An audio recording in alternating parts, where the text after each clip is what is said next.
character. All right, here it is. Not the IMs, but the horrible This clips. is, Penn Jillette and recut for Seder. He literally recut it specifically for me. How nice. Bill Nye and Penn Jillette arguing. Here we go.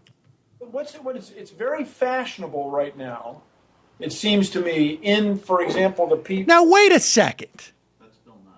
Yeah, no, I understand. But I thought Penn Jillette on Twitter said that he doesn't believe in these things. Oh. Maybe Penn Jillette. Interesting. All right. The community I meet in Silicon Valley. Mm-hmm. It's very fashionable to say, I'm a libertarian. Mm-hmm. And I am. Okay, that would be fine if everybody started at the same starting line. But I can tell you just my personal experience. I grew up in the city of Washington, D.C., which was, when I was a kid, was still a pretty racist southern town. Mm-hmm. But he does not get a fair start. Mm-hmm. That's how it works. Would but that they did. And so this idea that things will take care of themselves may be true in the centuries-long thing. Mm-hmm. Compare the Roman Empire tradition of slavery with our tradition of minimum wage or what have you. But it's not that clear when you are born very poor of a certain social stratum. It's not that clear that you get an even start. All I would say to you on that is really just 2 points. One is to say fashionable. What's that? School. If you hate kids, you hate schools, you hate everything, you are a miserable everything hater person. You want a good school in your neighborhood because that's the best thing for a neighborhood.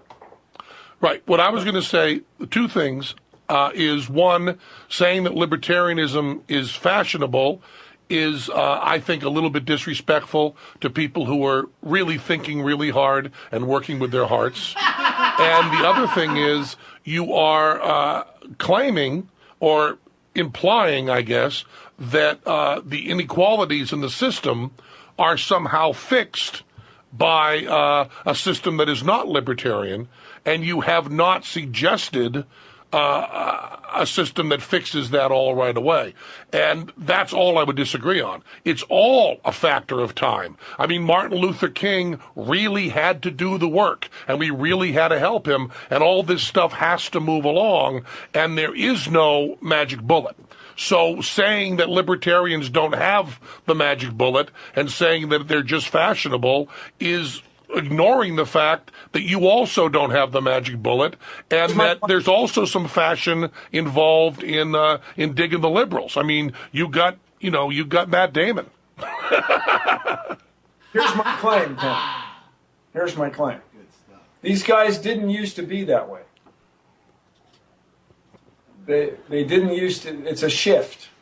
Right, and there's a lot of people who say that atheism is also just fashionable now.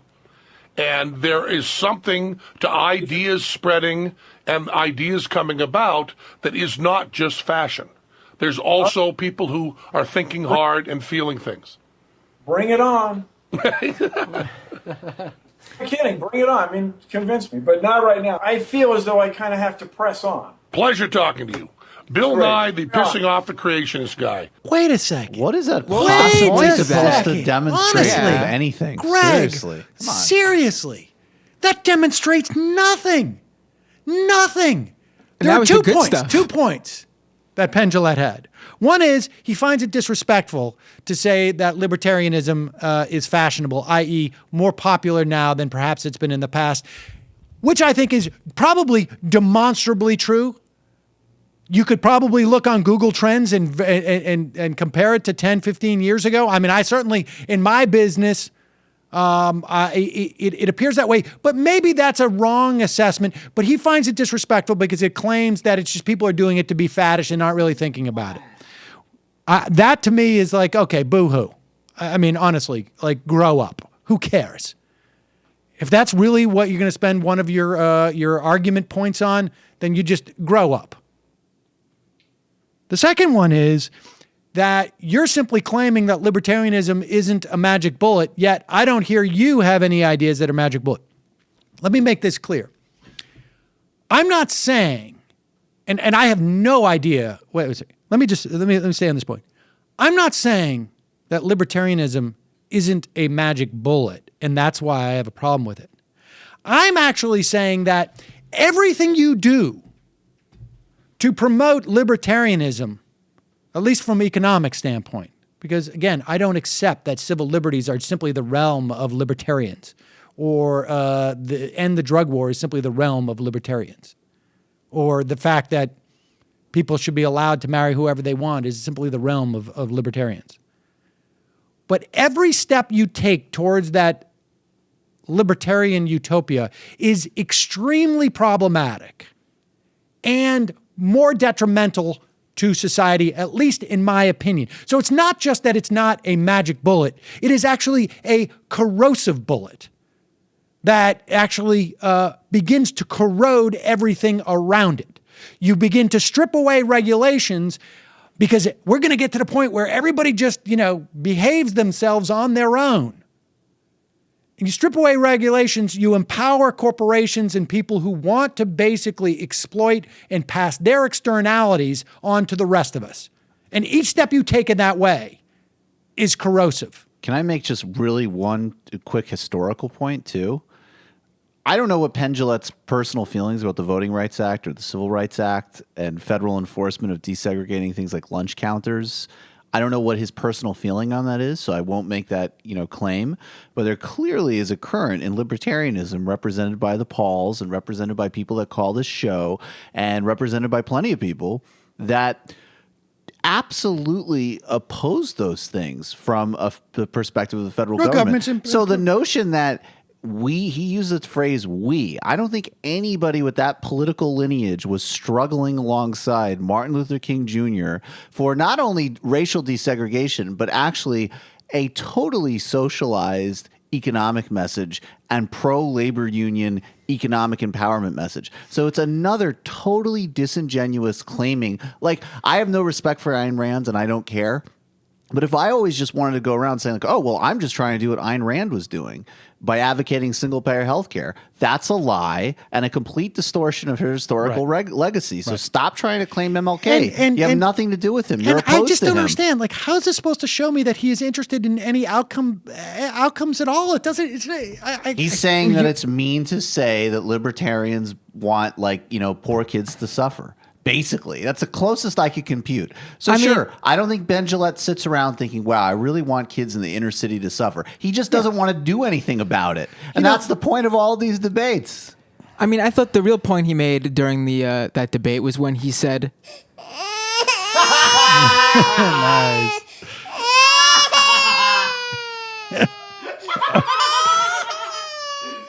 Just let it go a little I more. think we're done. I think you are being trolled with weak libertarian videos. I know, it's unbelievable. Yeah, is this all a joke, Greg? Is this all a giant? Is this like some type of comedy? Dude, I got Seder to play this thing about Exactly.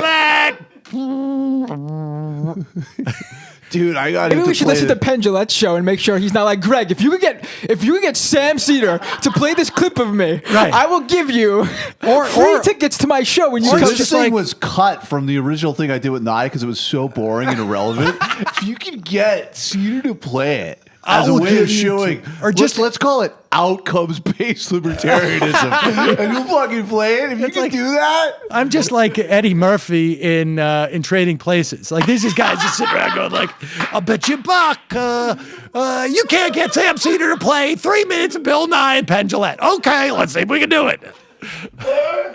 Yeah.